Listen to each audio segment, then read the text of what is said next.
Hello everybody, my name's Al-Nuaimy and I will be taking you through ELEC270 Signals and Systems this semester.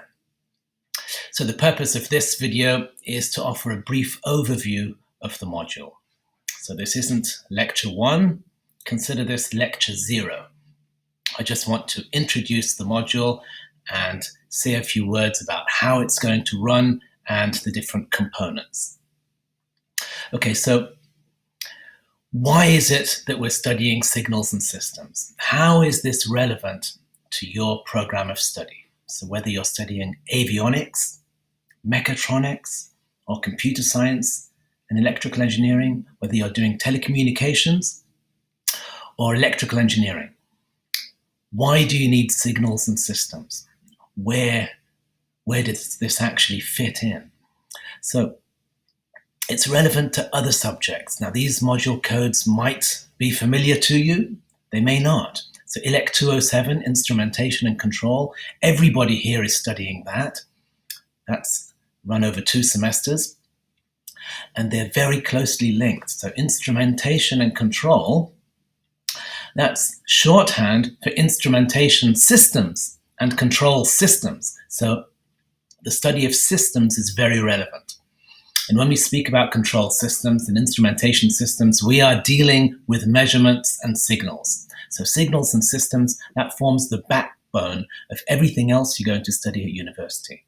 Same with communications, whether it's communications in your second year or ELEC270 in your final year. So on a day-to-day basis, your lectures and pencasts, your problem sheets might look something like that, a little bit mathematical, going to be drawing signals and analyzing signals and representing signals, but that's not what it's about. So this is where it will be applied. It'll be applied in areas such as communications.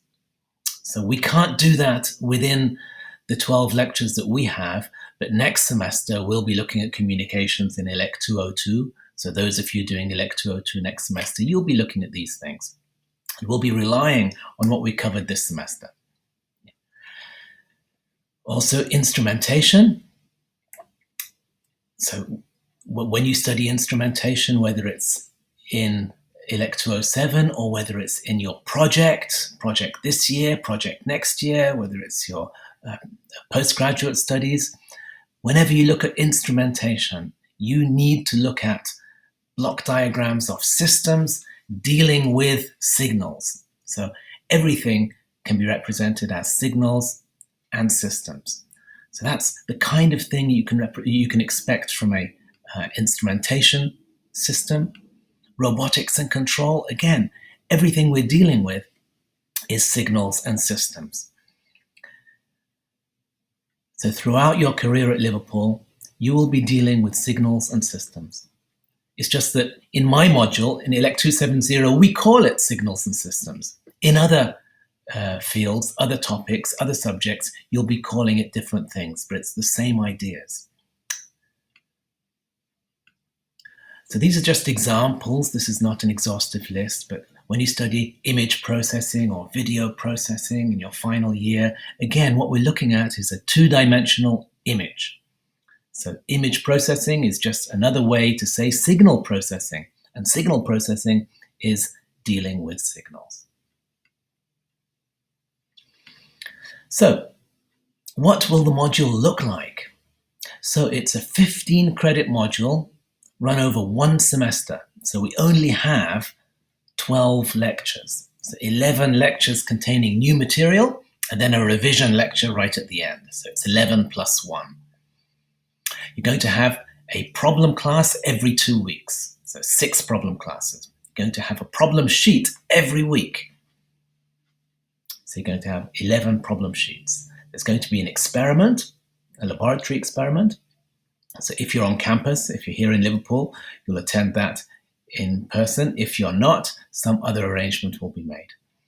Now, importantly, there are 6 home tests. We used to call these class tests. These are 6 tests. So 6 little exams, 6 quizzes that you need to do at a given time every 2 weeks, starting from next week. So together, the lab and the home tests, they make up 50% of the module mark, and your final exam makes the remaining 50%. Okay, so the module is slightly unconventional. It doesn't look like other modules that you're familiar with. So back in 2013, this is how I used to teach signals and systems. We used to have 2 lectures a week and a problem class a week. There was a lab worth 5% and an exam worth 95%. Now you can imagine how difficult that would be. Running a problem class, myself with 300 students. Imagine how stressful it would be revising for an exam worth 95%. And actually attending 2 lectures and absorbing the material in 2 lectures a week was quite difficult. So we then changed that over a number of years, and now we've scrapped that module. Now the content isn't delivered through lectures. It's delivered in a combination of lectures and problem-based learning. So problem-based learning is when you work on your own, at home, through a series of problems and learn through that process. So not everything is contained in the lectures. The lectures are quite brief, but the problem sheets and the problem classes are quite extensive. And what I've done this year, what I started doing last year, is including within every problem sheet a solved pencast of each question. So every question will have a solution on YouTube. So I will work through each of these solutions on YouTube. So you'll have a pencast, a screencast of me writing the solutions, me going through it step by step. Okay, so I'll be talking through the solutions. So this is a typical question from a problem sheet. I'll present the problem, I'll talk through it, and so here you can see it's a 4-minute video. All these videos are between 1 and 10 minutes. They're nice and short videos, but they explain how I'd go through solving each of these questions. Okay, so hopefully that will make the problem classes much easier to follow, but I also offer online interactive live problem classes, and you'll be seeing how that happens in a couple of weeks. Okay, but together, those are there to support your class tests, and your class tests are every week. So every other week. So every even week, you will have a class test. So next week, there will be a class test. So it says here, vital homework. What that actually means is your fortnightly class test. At the end of the semester, in January, there will be an exam, and it's worth 50%. So 50% coursework, 50% exam. That's the new structure of the module. It's slightly unconventional. It's harder work. So there's more work for you during the semester, but much less work to do in January because you will already have everything under control. You'll know the material and you'll have 50% of the module in your pocket. Okay, so students actually liked this new schedule and this new format, and in recent years the average has been going up. So the module average that previously was in the low 50s, 52%, 53%, has now shot up to the low 70s.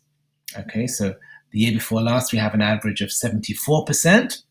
Last year it was 70%. Now, an average of 70%, remember 70% is the threshold for first class, an average of 70% is actually really good.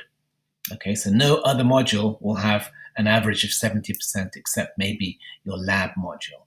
Okay, so what the average is this year, that's up to you.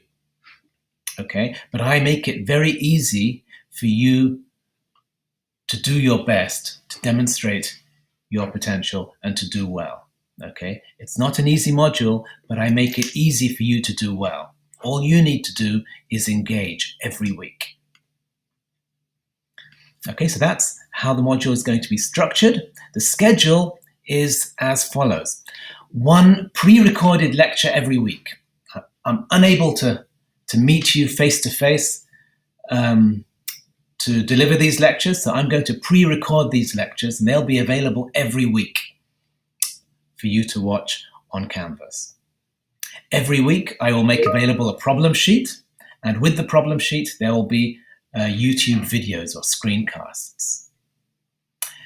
Every other week, so on odd weeks, I will have a live problem class.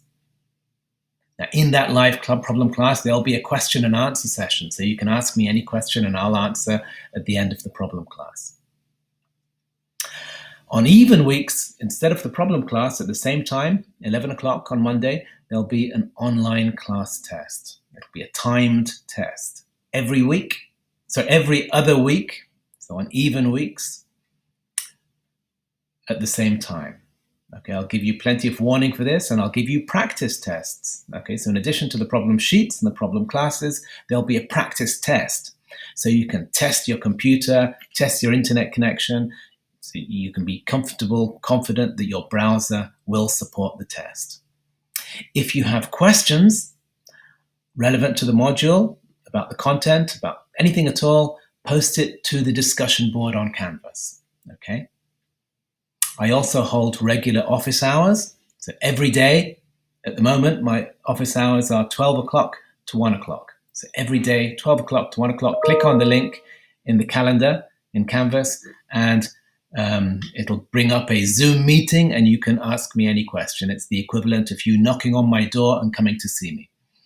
But if you have a question about the material, I would much rather, I strongly encourage you to use the discussion board.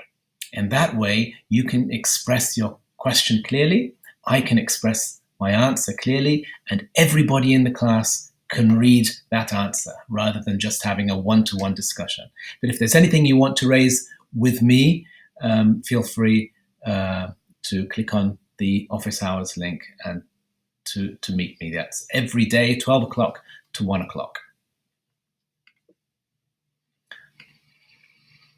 Okay. A little bit about housekeeping and the material we're going to cover. Now, as I said, we have lecture notes, problem sheets, problem classes, practice tests, practice questions, the discussion board. I also encourage you to buy a textbook.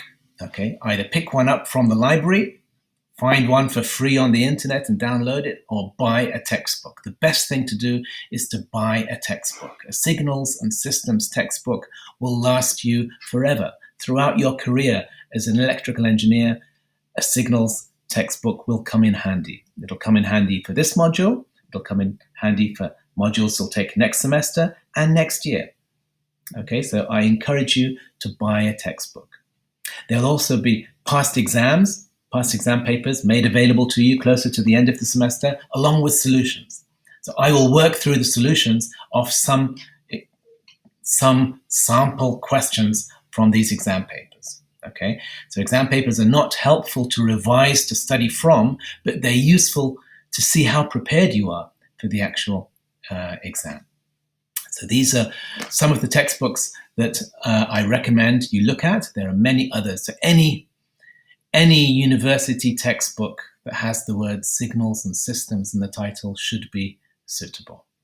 Okay, but the Shorms Outline series, the 2011 Shorms Outline series, there might be later editions, but the one I have is this 2011 Shorms Outline series, is full of practice questions, very helpful.